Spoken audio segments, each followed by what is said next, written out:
me about how you got involved with Lori Vallow's apartment, at least cleaning it out a few years ago. Yeah, so we were hired to list it by the property owner. So by that time, I think when we listed it, she was probably already in Hawaii. I had no idea that was her place when we first went over there. I mean, we've sold so many of those units over there, and it was just to us, it was just another townhome over there. So we really hadn't put two and two together. So, but I remember going over there just to do an initial walkthrough before we got a photographer out there, and just to kind of see what kind of condition it was in. And like I was kind of telling you in the email, I mean, the second I walked into that place, and I've been through thousands of homes, it was the darkest, creepiest. I mean, you felt like you could cut the air with a knife. It was just so thick in there. It was the weirdest thing.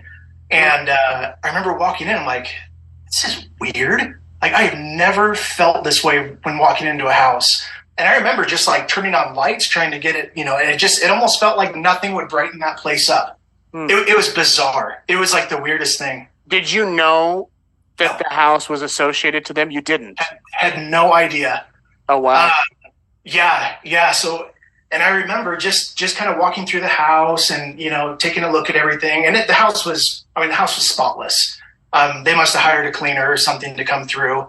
But yeah, I remember just kind of walking around, and then the last place I went was into the garage. And that's when I saw that box with JJ on it.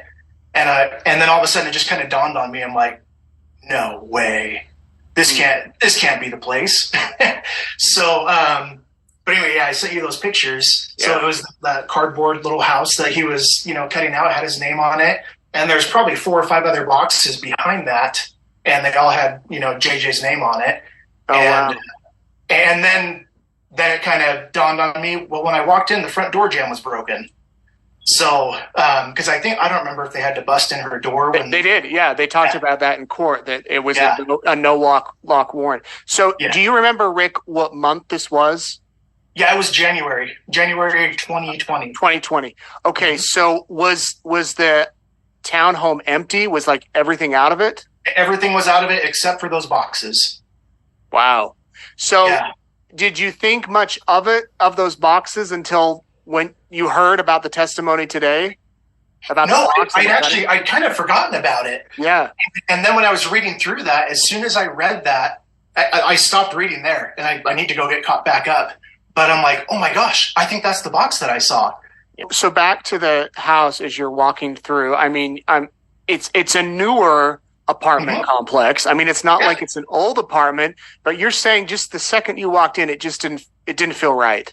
Oh, Nate, it was the darkest. I mean, I've never felt that since, or had never felt that before, but there was something in that place that was just pure evil. I mean, that's the only way I can describe it. Did you have to, go ahead. Oh, I was just going to say, to the point where all I wanted to do was get out of there. Even more so once I found those boxes and realized where I was. And then, like I told you earlier, I would never go back alone. I always brought somebody with me. So once you saw JJ's name, it clicked on the boxes. You realized, oh, this is where they lived. Mm-hmm. Wow. Yeah. So have you live in Rexburg, I'm assuming? Yeah. Have you been following the case over the years since that January day? Absolutely. Yep. And what are your thoughts knowing you were there in that apartment and that this all, happened right there? Oh, it's creepy. I remember being terrified the second time I had to go back there because they hadn't found the kids. Like at that time, I don't think the kids had been found. But I think everybody kind of knew, what we were hoping wasn't true, but what was most likely true, that the kids weren't around anymore. So I remember opening a closet to make sure nothing was in the closet, make sure the house was cleared out. And then I saw the opening to the crawl space, and I'm like, oh gosh, I wouldn't even open it. I'm like, really? If they forgot to check down there, or if something was covering that, I am not going to be the person to open that up. But no, I mean, it was definitely a very eerie feeling knowing that, yeah, just being in that place where something had just so recently happened. Yeah.